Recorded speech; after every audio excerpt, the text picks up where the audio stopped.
none of you are strangers to violence. Yeah?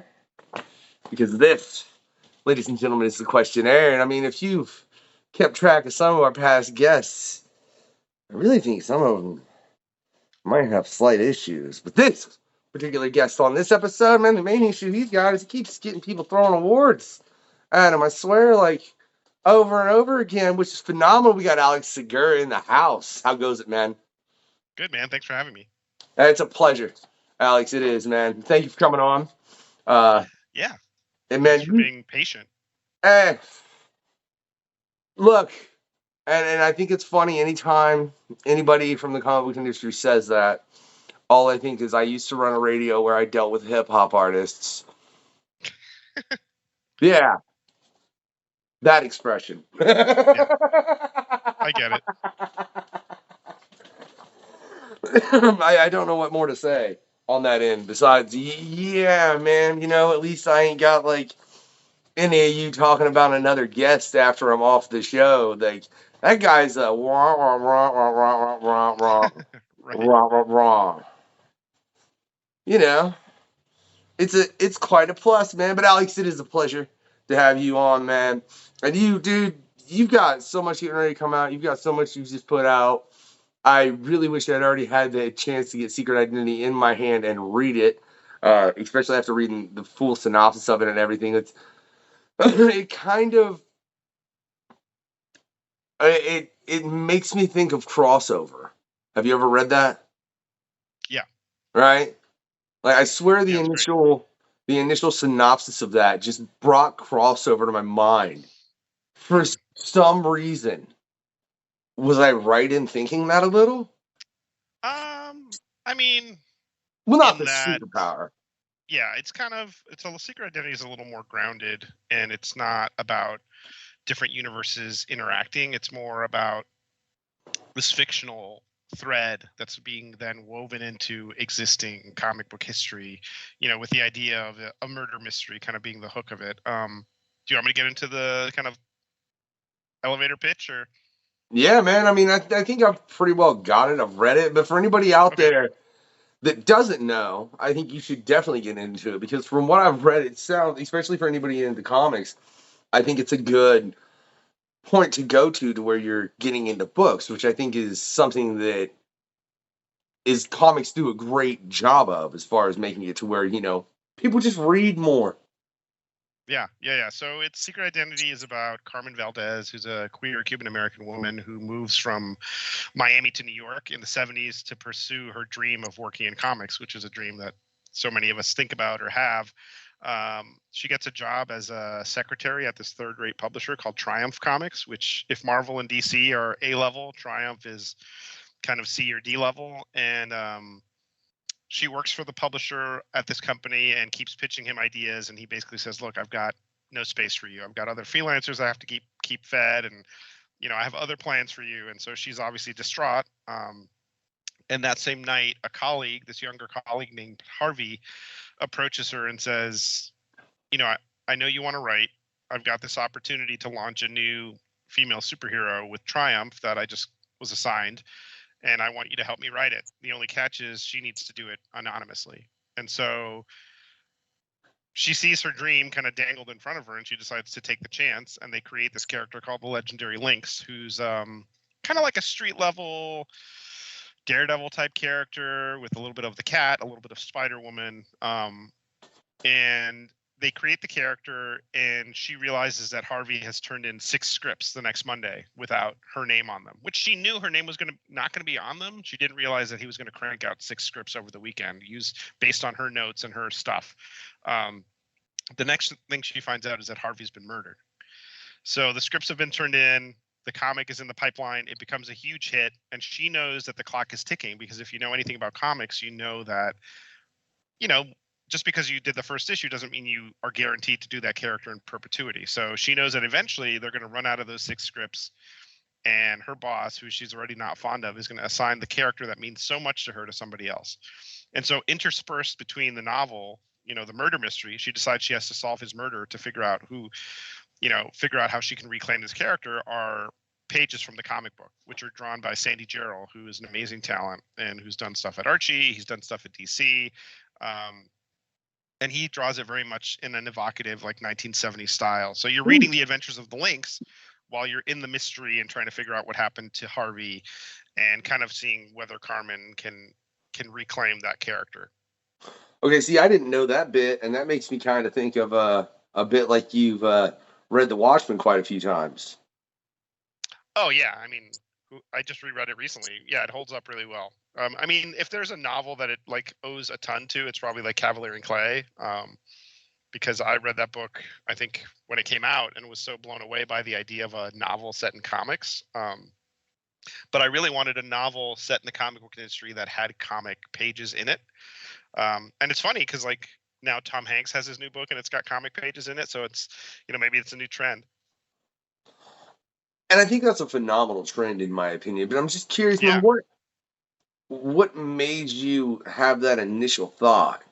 I mean, because obviously you have a background in comics. For anyone that doesn't know you, and they can click the links that are in the description. Yeah. To go and read all into that. You have an extensive comic background. But what made you? It's a good question.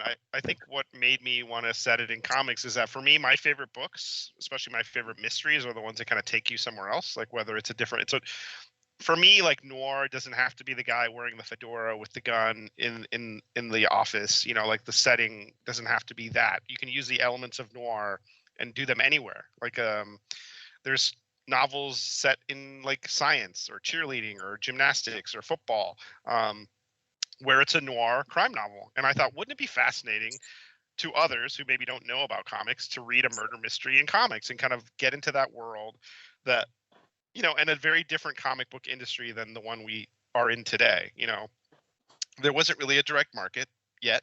You know, you went to the newsstand to pick up your comics, and if you got there late or you missed it, there was no way to kind of dig through back issues unless you went to like a small comic convention or had a friend who managed to get the comic.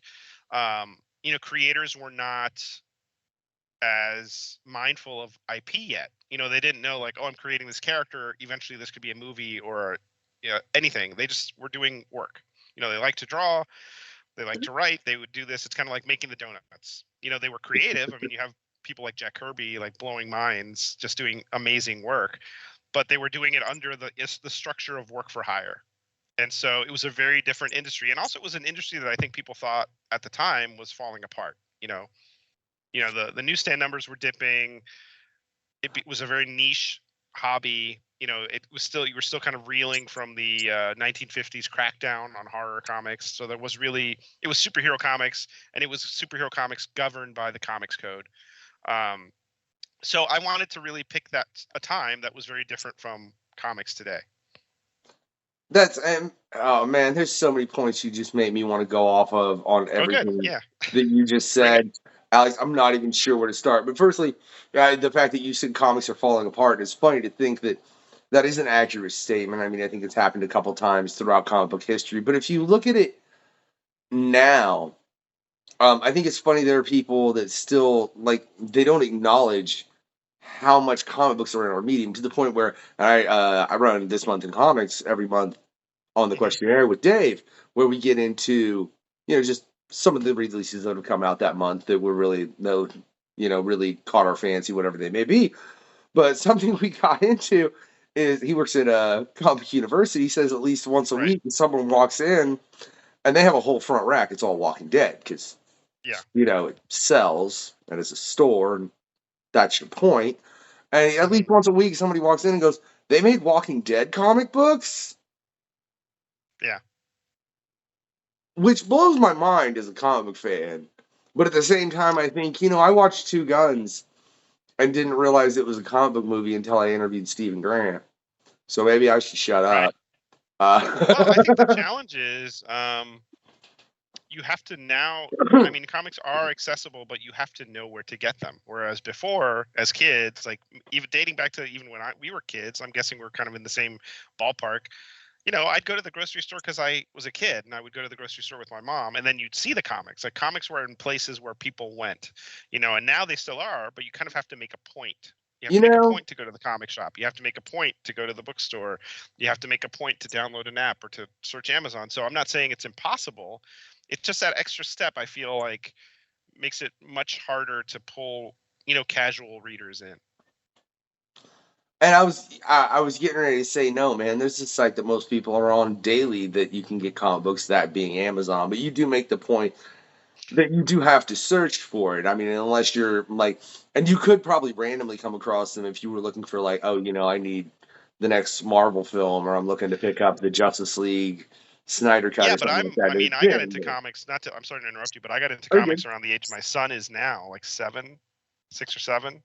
I'm not letting him search Amazon. I mean, I guess it varies. It's all how you parent your kids, but I think there are just certain places where kids are going to go with their parents, like a pharmacy or a grocery store. Those newsstand. I mean, Archie's still on those newsstands, which is good because that's kind of how I got turned on to comics with an Archie comic.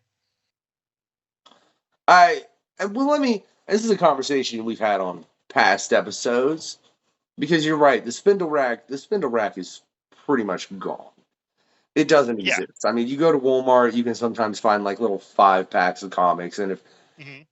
you do pick one of those up and say you really enjoy it, then you're gonna very much have to go out of your way to read the rest of that story. You know, Yeah. like you're not gonna be able to go into Walmart the next week and pick up the next issue because that's not how it works. Or like if you Yeah. buy an action figure, this or that, and it's got a comic with it. Like I seen, like they had Flashpoint and a couple other things, like on some DC figures. What do you think it is about the market, especially with the success of superhero films, primarily the MCU, because it's Hmm. everywhere. I mean, everyone knows who Stan Lee's name is now, not because of the comic books that he made, but because of the films that he's in more than anything else, which blows my mind. Um, it really does, because I met him when I was like 15, and let me tell you, there was not hundreds and thousands of people around him. It was like Right. 15, and I jetted out to con being like, that's Stan Lee, just Yeah. for that moment. What do you think can be done to make it to where, like, you think it's possible to bring back the spindle rack ostensibly? I don't know if it's so much that we need the spinner rack. I think it's I think it's challenging. It's a lot of issues. It's a big topic to tackle, but I think part of it is also if you're a fan and you're watching the movies, you're kind of getting the high adventure that you and I got in the comics out of the gate. You know, we would read the comics and say, "Wow, this would be cool as a film." And I never thought we would live in a world where there would be a Stargirl TV show or an Ant-Man movie, 3 Ant-Man movies, a Moon Knight show. All these characters that were kind of, I don't want to say B or C level because they're great characters, but we're not like the Avengers. And even then, Yeah, there was no Avengers stuff. So um, I think just maybe strengthening the connective tissue between the media and the comics, which is hard because it's whole different departments of corporations and it's easy for me to say it on a podcast like they should do this, but it's a much more complicated thing in practice. But I think, yeah, the newsstand is really, from a business perspective, it's really challenging because you basically overprint and hope to sell a certain percentage and the rest just goes away because that's how the newsstand works. You overprint, you sell a small amount, and then the rest goes away because that's just the churn, and it's on the rack for a smaller and smaller amount of time. So I'm not unaware that there's challenges to it, but I think the big hurdle that I think we all need to kind of be mindful of is how do we make the comics more prevalent and something that just becomes part of the culture. It's just something that everybody does as opposed to like this niche thing that people see as like a hobby. and in you saying that, I want to bring up something you worked on. I don't think I have to confirm if you were actually, because yeah, is one of your stories in this? Is that Comunidades? That's the Free Comic Book Day voices, Marvel. I'm not sure if they have one of mine. I did one with White Tiger and I did one with Sunspot for different Comunidades Oh yeah, anthologies. yeah. I don't think I know neither piece of those stories are in there. But I think as far as the Okay. point you just made, like, I think this is something that's key to show that there are all kinds of voices in comics. It's not Hmm. dominated by it's not dominated by anything. And I mean, I think the comic book community as a whole, or at least I found this, and I find this, like I said, as someone that's I've I've interviewed hip hop artists, I've interviewed adult film stars, I've interviewed a number of people within the comic book industry when I ran into Hmm. FGR and obviously to do questionnaire. The comic book community seems to be more accepting of one another than most other of what I just listed. Especially, well, hell, man, we interviewed some conspiracy theorists, and wow, let me tell you, those guys are. I mean, I'd have some to of them. imagine that they think there's some kind of conspiracy between them. Yeah, I think there's challenges in any community. It's the same like in the mystery writing community. Like diversity is something that hasn't come easily, and I think it's something that you never reach the point where you're like, okay, we figured it out. I think there's always room for improvement, and I think stuff like diversity-minded anthologies are great, but I think also just being mindful of having the creators working in the industry reflecting the world we live in is important. It's something we deal with in the mystery writing world as well. Like, don't have a panel for diverse writers. Integrate the diverse writers into the panels, like into the other convention panels. That's a big issue that comes up a lot. So yeah, I think it's just being mindful of it and trying to be thoughtful in how you execute things. And I think comics has definitely gotten better in that. Because we've dealt with so many creators from so many different places over here, and they've all been wonderful. I haven't had a single guest on the show that made me want to cancel the show. You know what I mean? That's good. That's good. uh, they've all been a pleasure, and I think they all bring something very unique. So I think you make a valid point. But why do you think it is that within that they want to make it to where there's a separation as far as like put the Hispanics on this panel, put the African Americans on this panel, put the gay people over here, put the you know what I mean, and like why do you think it is there wants to be separation as opposed to just bringing everyone together and be like, hey, let's just talk and make great stories? Because let's face it, if anything, America is the epipus of a blending pot. Yeah, I don't know what you mean by the separation. I think it's okay to spotlight different groups in different ways, and Okay, I well, I think was taking we that off what you just said because you said no, you got. I was what I was talking about is in mystery fiction, a lot of conventions, and the conventions in mystery fiction are much smaller than comic cons, which are huge, sprawling, like hundreds of thousands of people. Mystery cons are like hardcore fans, 5 to 10,000 people, and it's really come a long way in terms of integrating and having diverse panels about what the people are writing about, as opposed to getting different kind of mystery writers onto a diversity panel where they all write different kinds of things, and there's really no connective tissue about what they're talking about, as opposed there just happen to be writers of color or marginalized voices, which I think is very different from what you mentioned, which is Okay. spotlighting different groups and then having conversations about it. So I think Okay. we're kind of on the same Fine. page. That's okay, and I'm glad. It was just based on what you just said. I was like, look, I was about to like line up a couple pan cons, and you're making me feel like I shouldn't do it, Alex. That was really what that was, what that was boiling down to. I was like, look, dude, I had like several different pan cons. I was getting ready to line up with different groups of creators from different backgrounds, and you say that, and I'm like, am I being an asshole in that? Yeah, no, I think we just the Okay. wires got to cross for a second. Okay, okay, good, good. I'm glad that they did, and I think it was just a misunderstanding as far as from the difference between the mystery community as opposed to the comic book community, which obviously I would expect the comic book community to be larger based on the fact that you have every genre within the comic book community. You know what I mean? As far as superheroes, mystery, horror, you Well, know. comics are a medium. Yeah, comics are a medium, and Yeah. mystery is a genre. So it's different in terms of just like execution. Yeah.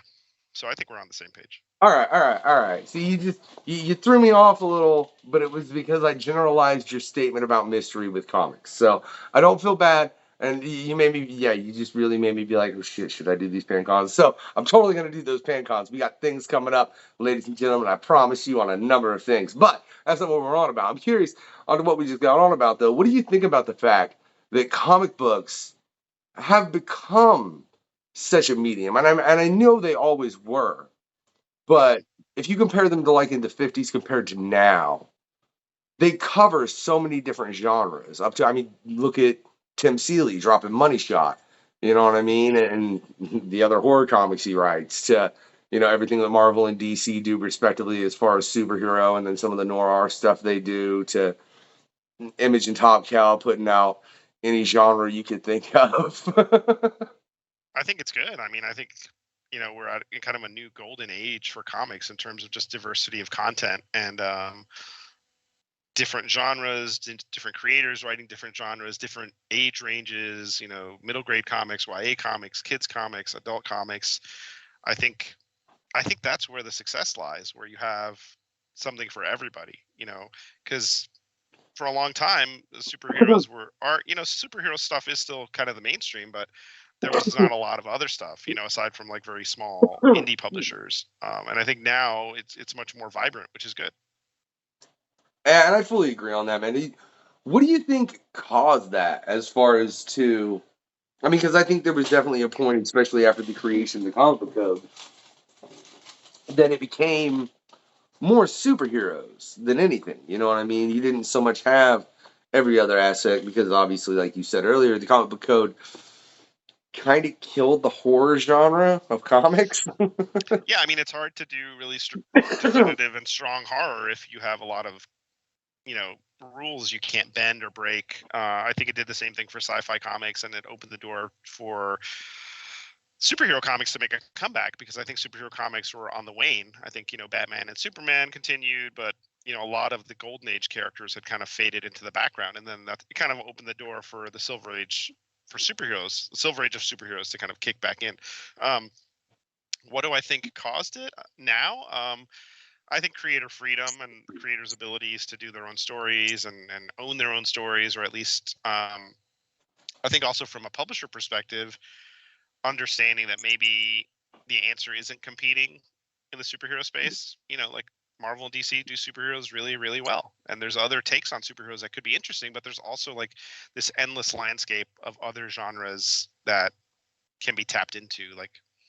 And I think the ability for those to exist, and also different markets, like not everything is a direct market comic or a direct market success. Like a lot of it, there's books that do great in the book market that just don't resonate in the direct market, and there's books that are successful on different platforms like webtoons or things like that that maybe don't resonate in print. And so it's really just kind of finding the niche for your story. And yeah, and I think the diversity of publishers and options in how to publish your comics, and creators being able to tell their own stories and own their own stories, I think is a great motivator.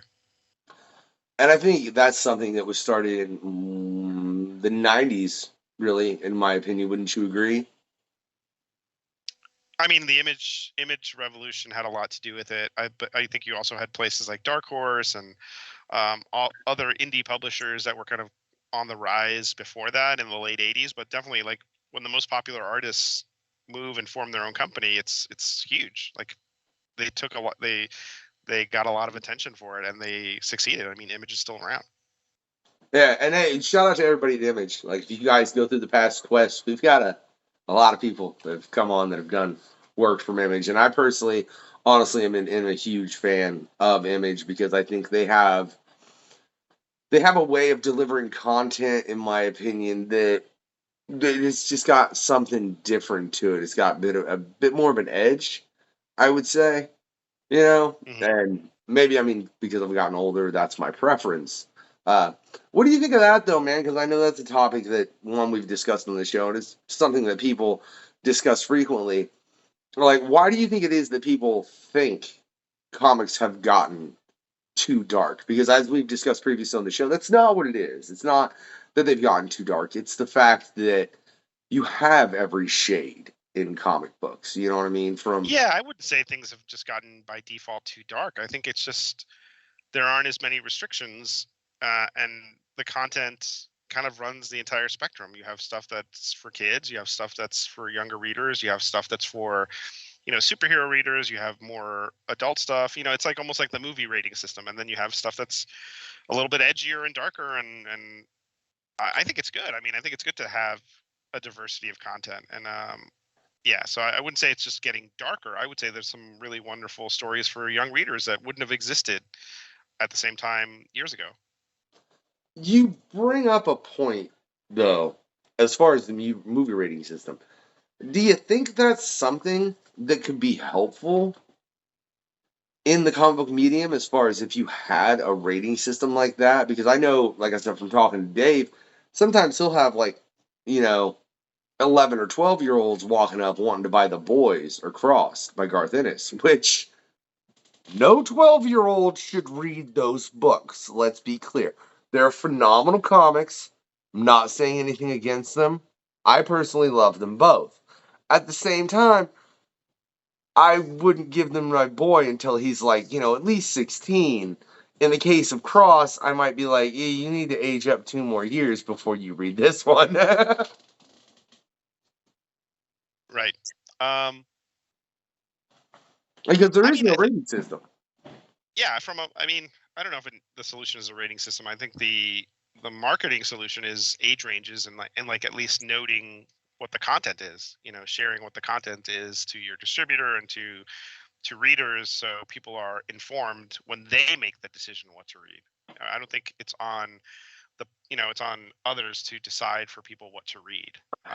We're facing a huge problem with book bannings and uh, you know radicalized government officials deciding what's okay for kids to read or what's okay for people to read, and that's really once you start limiting people's options, you narrow what they learn, what they can absorb. And I think it's important for people to be able to read and access any books that they want to read.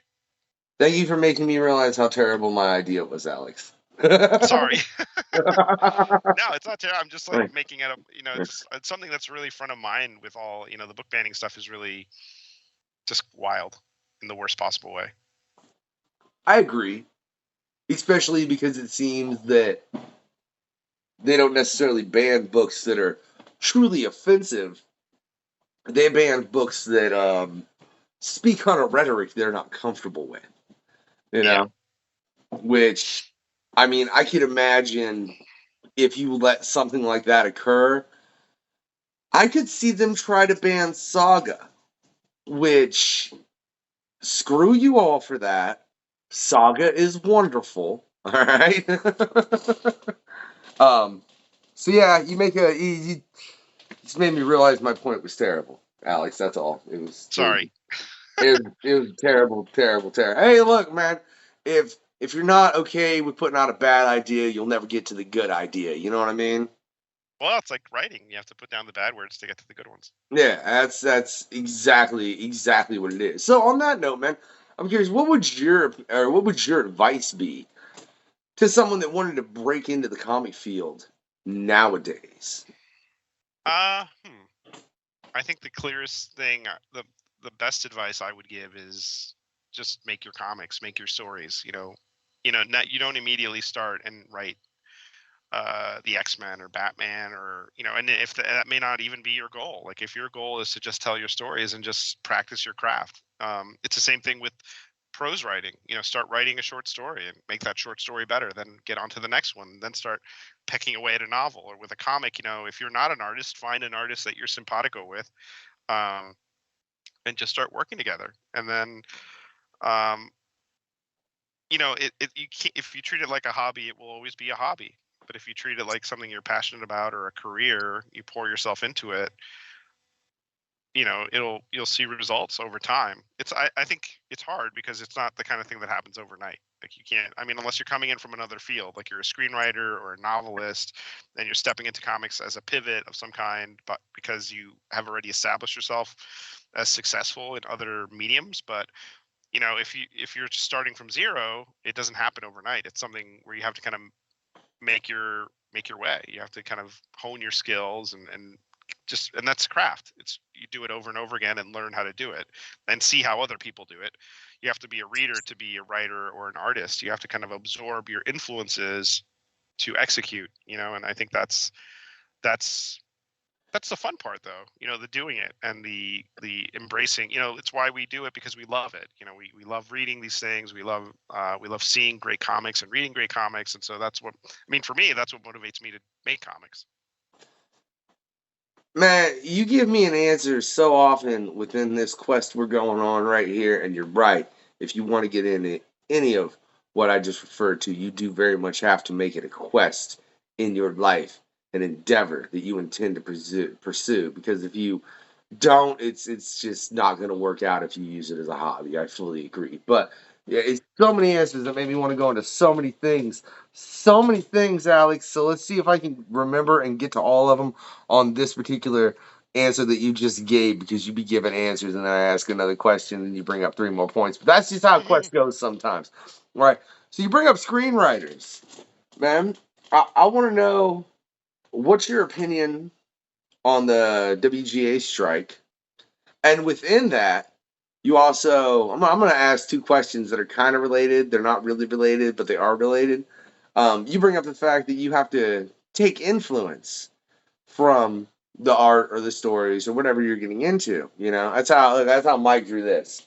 That's how like that beautiful swamp thing in the background by Mike Ruth. If he Mhm. didn't sit there and study and draw and do like he could not churn that. I couldn't churn. I would hate to know how long it would take me to be able to churn out a picture like that. But that's neither here nor there. But you have AI taking these stories and taking this art and just here it is, right?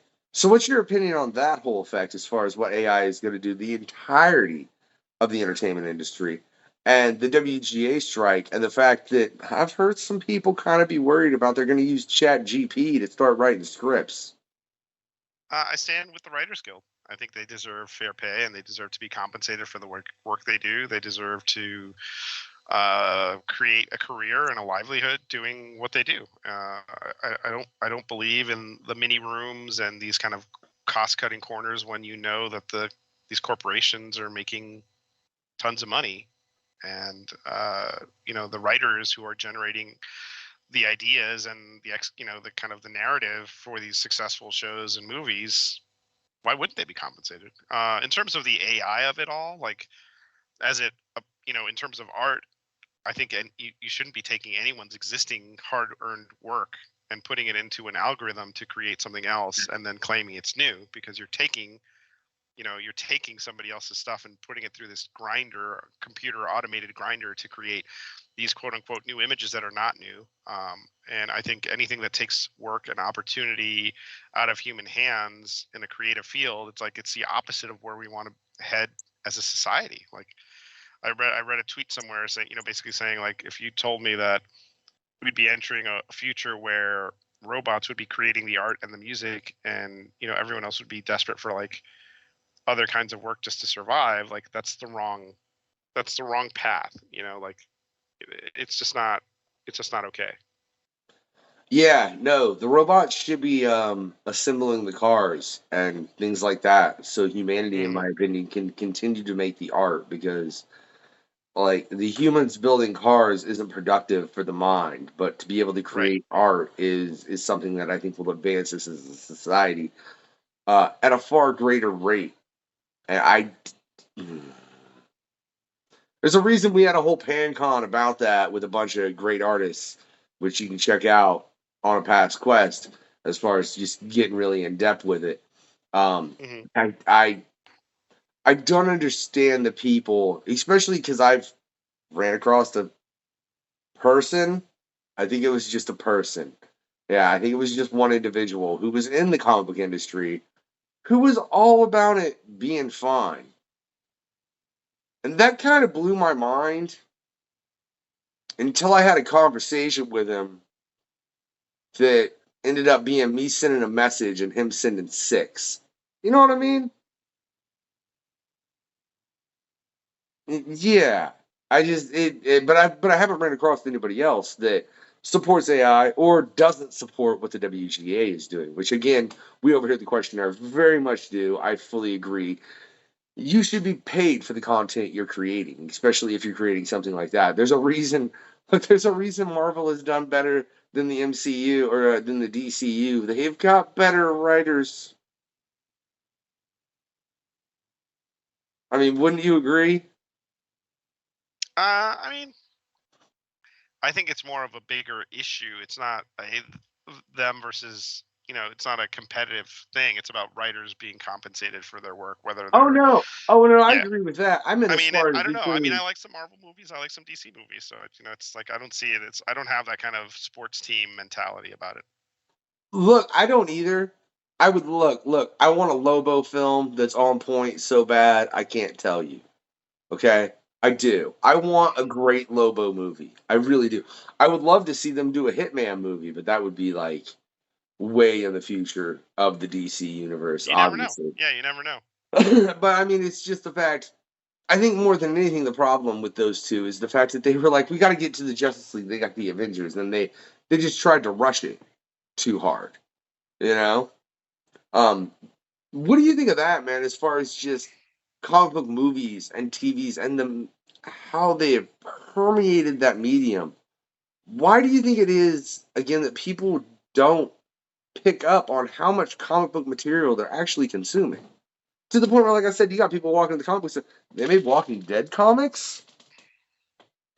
Yeah, I mean, I hate to generalize, and I won't generalize. I don't know who knows how much comic book content is in from the movie. I think a lot of people have the overarching idea, like, oh, this is based on a comic, and hopefully that drives them to seek out the material. I think it's great. I think it's great to see these characters in different mediums, and anything that generates more awareness for comics is a win. I'm not of the mind where it's like, these things are taking readers away. If anything, they might be turning more people on to the comics, and that's the hope. So I don't see it as a negative.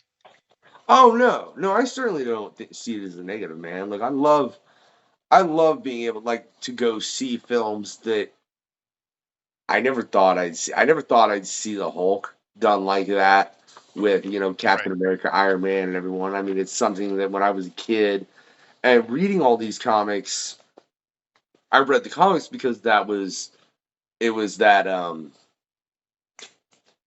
what's the word? It was that escape from reality. Yeah. You know what I Hmm. mean? And now you can actually watch it at a different level. I mean, I've actually got to watch some of it with my boy, and he loves all the Spider-Man fight scenes, which just gets me right here, man. Right Yeah. here. It's like, yes, he's loving Spider Man to the point where he's sitting sleeping with a Spider Man action figure now, right? That's But funny. honest, Yeah. oh, I love it, dude. He had to tuck him in and everything. It was phenomenal. That's cool. All right, but on to Spider Man. You got a book. That book hasn't dropped yet, has it? It came out May 2nd. Why can I not find? I swear, you ever just need more time in the day, Alex?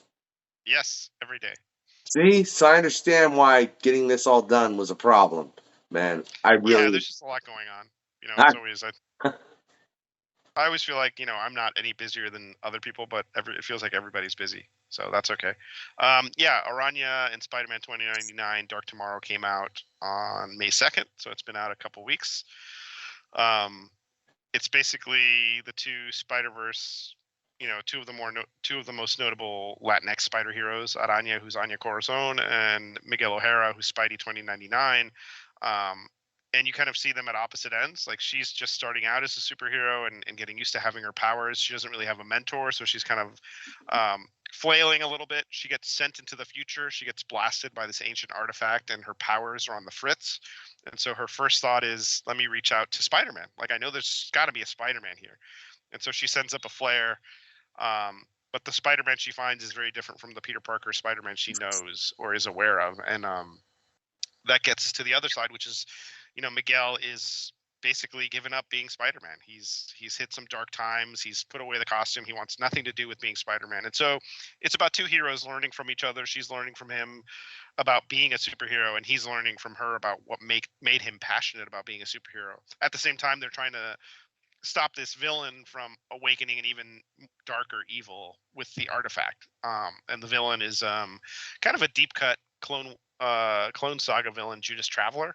So if you read the Spider-Man Clone Saga, um, and there's lots of Easter eggs like that. But I also wrote it in a way that if you're not like, you don't have a doctorate in like Spider-Man continuity, you can still hop in and have a good time.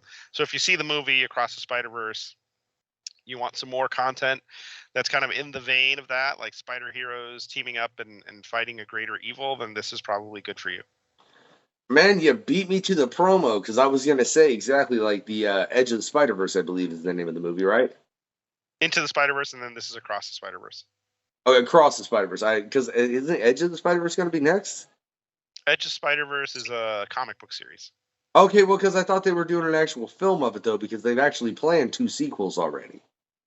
I haven't seen the other titles announced, but Edge of Spider-Verse I know They is. may have not announced the title, man. I may just be going on the fact that I recently interviewed Phil and Zach, and they actually worked on Edge of the Spider Verse. So I may be wrong on Yeah, that. I did too. I had an Araña story in the first issue. Yeah. See, right? So, but you're right because Spider-Man 2099 is going to be a intricate character within the next Spider-Man film, the animated Spider-Man film.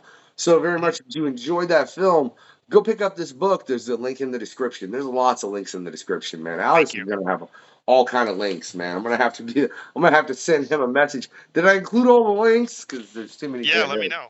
Make sure Yeah. we're on the same page. Always, man, always. That's what we do, man. If I didn't run this quest not to try and push comic books, man, because I've been a fan, like I said, my whole life, and I think Mm. they very much are something that help literacy. You know what I mean? On the whole forefront, they help people become to where they are readers, which I think is something that there's not enough of. Mhm. Like read books. Don't just watch things. I think it's important. What's your opinion on the fact of how much comic books affect literacy in on the world? We'll say. I was just going to say the U.S., but we'll take it to the planet. I mean, I'm of the mind, and as a parent, I am of the mind that whatever gets kids reading is good. So my son reads a ton. He's a reader. Thankfully, he likes to read. But I try not to kind of police too much of what he should be reading. Like, we'll read something like we'll read some old Spider-Man comics. We're reading, going through Marvel Team Up now. As you know, every night we'll read an issue or part of an issue of the old Marvel Team Up stuff. But he also has books he reads that aren't superhero things, like little. It's whatever gets the brain going. I think reading really opens your eyes to a wider world, and as the earlier you can get into it, the better. I think, and yeah, I think any kind of engagement helps. Yeah, I fully agree, man. And I don't know why it is that people do not see comics as the literary influence that they are. I feel like, and I mean, I know it's not as bad as it used to be. I know when I was younger, that's for kids, blah blah blah. You know what I mean? It was very much it was a smaller community than it is now. It has become far more widely accepted due to the popularity of the films. Well, but I feel like people still don't get the fact of how much it's literary art. And by literary art, I mean it's very much literature and it's very much art. Yeah, I mean, I'm not a big genre snob. No, I'm not saying you are. I'm not, like, I don't. Reading is reading. Read what you love. Enjoy what you love. Like, as a mystery writer of like crime novels, like, I always kind of bristle when someone's like, "Is it literary?" It's like, no, it's a book. And if somebody likes it, they like it, and you shouldn't. There's no entrance exam to being passionate about story or reading. If you like something, you should lean into it. And I don't believe in guilty pleasures. I think you like what you like, and it's okay. No, there's nothing bad. If you like Real Housewives, a TV show, whatever entertains you, whatever makes you happy is good enough for me. But that's fine. But you should still read a little bit too on the side. No, yeah, that's my point. Yeah, whatever You you know? want to read. Like, I don't. Yeah. It doesn't matter if it's like a dime store novel or the literary classics. Whatever gets you reading. Oh yeah. When I say literature, man, I mean literature of all types. I'm not talking about. Yeah, yeah. I'm not talking about any specific level of anything. I'm talking just uh, the necessity for human Mhm. beings to read. Because, look, I mean, the biggest muscle on your entire self is your brain. If you don't exercise it, you're going to end up like Donald Trump. And we're not going to get into that because apparently Zach was a reporter during that era, and that hurt my head enough. So. I just couldn't imagine being a reporter during the Trump era, man. I'm sorry. Are you a Trump supporter? I am not a Okay, Trump supporter. good. Good. I'm gonna. I'm the opposite of that. Yeah, I'm just curious. Can I say I was looking into? Let's flip to a different comic you're working on there. Mara Lava. Man, am I pronouncing that Mara right? Yave, yeah, Mara Yave. Mara Yave. See, my bad. Man, I told you I'm terrible with names. You go watch the intro of every show, you're gonna be like, damn, he really is bad at names. All right. I just got Tom Brevoort's name right recently. I used to butcher it every time.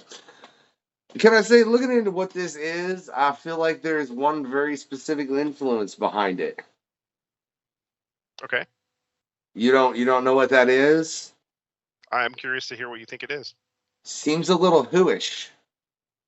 A little bit, yeah, yeah. Which is interesting because I'm not a hardcore Who person, but it's more. It's a lot. It's a little Loki in there.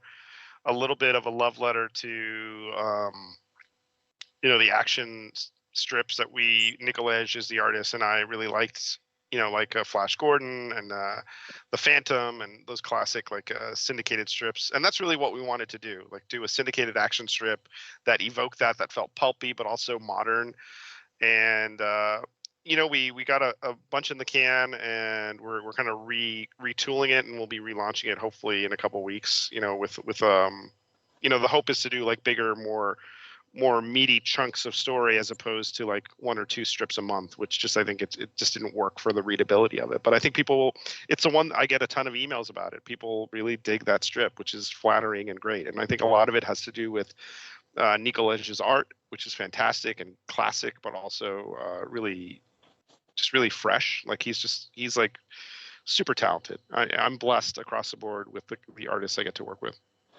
Well, and I think that's something that people don't understand enough too, is the fact that for comics to truly work, it's important for the art to work with the story that you're telling.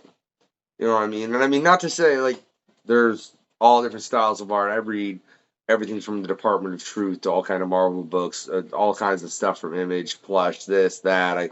Money Shot comes. I mean, I could sit here and list God knows how many books that I'm in the middle of, man. But I think people don't understand how important it is for the art to work with the comic. What's your thoughts on that as far as to be able to find an artist that works with the story that you're telling?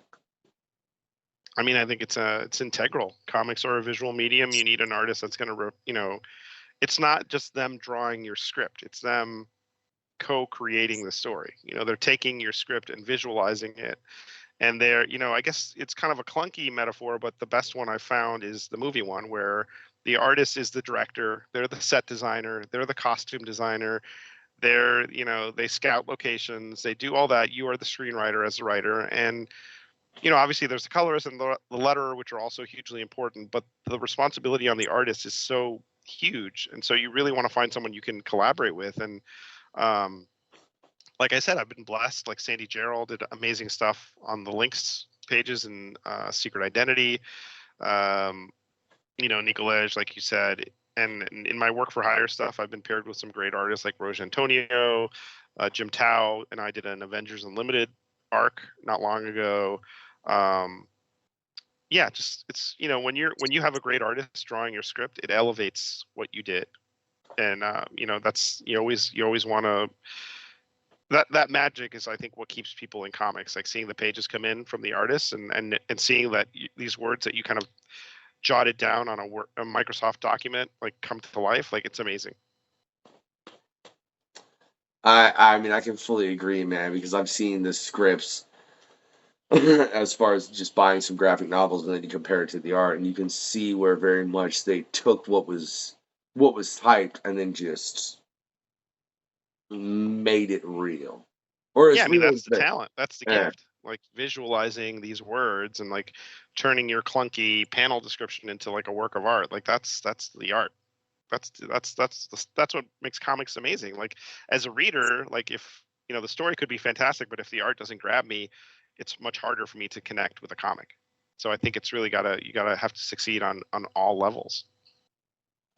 It's like being in a band. I've used this metaphor a billion times, but it's like you're jamming with somebody as opposed to just in a novel. You're just alone in your silo and you're doing everything. Your every aspect of the mental stuff is happening on that page. But with comics, you're jamming with somebody else, and you hope that every piece together is much greater than the singular things you're doing. No, I mean, coming from a comic book background, is that why when you wrote Secret Identity, you wanted to have those comic book pages within there because you still wanted that part of the story as far as to have the art being I just developed at the felt, level? yeah, it's a good question. I also didn't want it to feel like just window dressing, like, oh, he works in comics, so he just got an artist and he just threw those in there and it has nothing to do with the story. I wanted it to count. I wanted it to feel integral. So if you read Secret Identity without the comic stuff, you miss a big part of the story. I wanted it to matter, and I wanted it feels different. It's not like what I love about it selfishly is that it feels unique. There's not many books like that, and I was proud of that.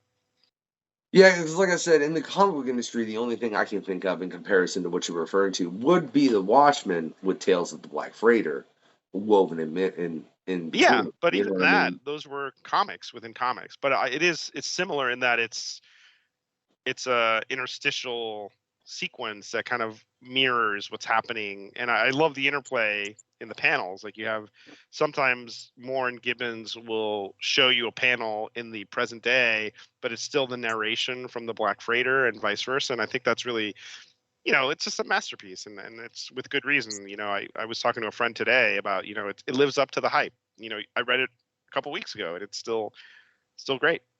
Well, look, man, you're like one of three guests that didn't fill out my pre-show questionnaire, and I like a little. It just felt like a lot of homework. I'm sorry. I'm bad. I just needed short answers, man. I'm telling you. Sorry. Damn it. I'm curious then, man. I just gotta ask, what do you think is the comic book film that lived up to the comic the least? The least. I don't know. That's a tough question because this is weird, but I just treat it like a different thing. Like, I mean, there's some that I love. Like, I like the Nolan Batman movies. I liked, I love the Raimi Spider-Man stuff. I like the recent Spider-Man movies a lot. I think Avengers is really strong. I love the Hawkeye TV show. I felt like that evoked the comic really well. Um, but then there's shows that are kind of like the comics, but not. Like Arrow is like Green Arrow, but it's a little different. It's almost like its own thing. So I treat them like their own thing, really. Like, I enjoy them, and I can see the little hat tips, and I'm like, oh, cool, that's from this comic. But I try to experience them as their own thing. So I guess that's kind of a cop out, but I don't really think in those terms. That was the worst cop out I've ever heard as far as for that Okay, answer. I can't even tell you, Alex. Like sorry. that's such a terrible cop out, man. Like, I honestly figured with the current conversation, you were going to answer what I'm 90% sure has been the most popular answer to that question on the questionnaire. Um, Again, I'd have to go back and correlate everything as far as the answers. But one of the most popular answers has been the comic we were just discussing, that being The Watchmen. Oh man, I mean, I saw the movie so long ago. I can't even. Yeah, I mean, I think it was like maybe overly faithful in some points, and it's a hard book to adapt. I mean, there's so much going on. Like, I think you either lean into it and do it really faithfully, or you make it its own thing, which was like the TV show, which is kind of an esoteric sort of sequel, which was good, but it's not a layup. It's a really difficult thing to adapt. So yeah.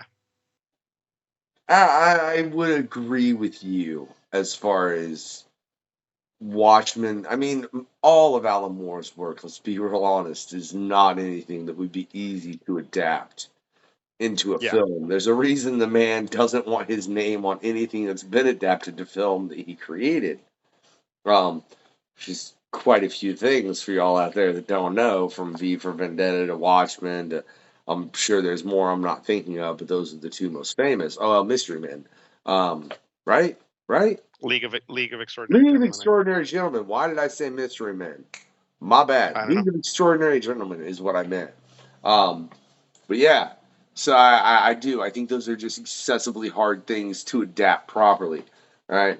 Hey, do you have any worries about somebody taking some of your work and adapting it, and you being like, son of a bitch? Um, it's not. I would be happy if there's obviously been situations where stuff gets optioned, and that's always exciting. I'd be happy to see someone's interpretation. I would like to be involved where possible. So, I guess it's not a big worry to answer your question at this point. Man, you just made it to where everybody on the interview just seen that. I know you did. I was getting ready to wrap it up, Alex. Jesus, man. Oh, does it show up on the chat? Yeah. Real big on the Sorry. screen. Everybody's Oh, like, wow. he just told him he's got to go soon. I knew it was an hour. I knew how long we're at, man. Oh man, Like, I thought it was like the show chat. Sometimes you do like what's it called? There's other like platforms where you have like the guest chat, and then you have the. no, on this it shows up real big. All But right. that's Well, not I here said nor that I there, need to man. leave I soon. don't really give a damn. They don't even know what we're talking about because I edited it out real quick because I edit There you things, go. ladies and gentlemen. That's what I do. And they're like, what the hell is he even talking about? Yeah, Right. absolutely nothing, ladies and gentlemen. Absolutely nothing whatsoever. Right. Um, I very much look forward to getting a hand on Secret Identity and being able to dig Yeah. into it, I hope Alex, you dig it. especially based on, I will. I mean, you honestly have my wife curious to read it based on the story, which Oh, good. which is odd because she loves murder. That's why I keep telling her she should read Stray Dogs, but. Yeah. Oh, you agree she should read Stray Dogs if she loves murder? After Secret Identity. Man, I gotta look. I gotta get that one. I already have Stray Dogs. All right. Yeah. Yeah. Secret Identity. Yeah. Yeah. Wherever books are sold, You Kindle, know, whatever you do. man, I gotta get it physical. I won't even lie. I might bug you and see if I can just pay you for a copy. Yeah. Shoot me an email. Yeah, right. But man, I can't do my normal wrap up because Alex didn't send a questionnaire. So I will just say, if you've enjoyed this interview, what you should do is go click all them links, man. Find all his books, link it up. Buy some of Alex's material, right? Because Thank you. it's prolific. There's a lot out there.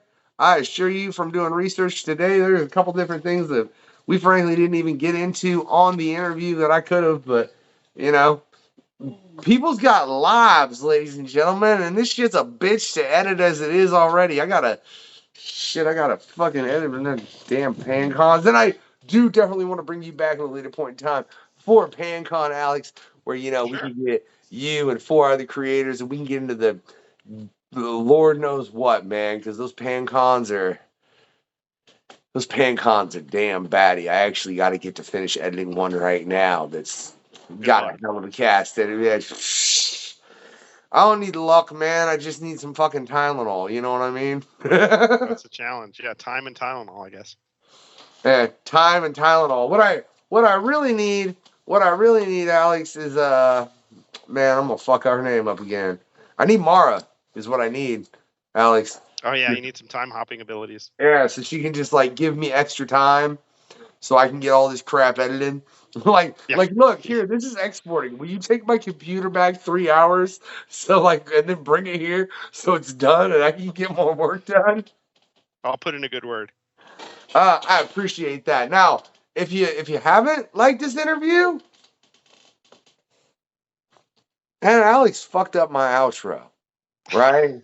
So just give him shit. Just like get on his Twitter and be like, Alex, why'd you take that outro up? Much love for Secret Identity, though. I just picked it up, right? Ladies and gentlemen, this has been the questionnaire with Alex Segura, right? Make sure you click all those links in the description. Like, subscribe, click whatever notification on whatever platform you're on. We're on quite a few, and get your comic on, and have a good night, y'all.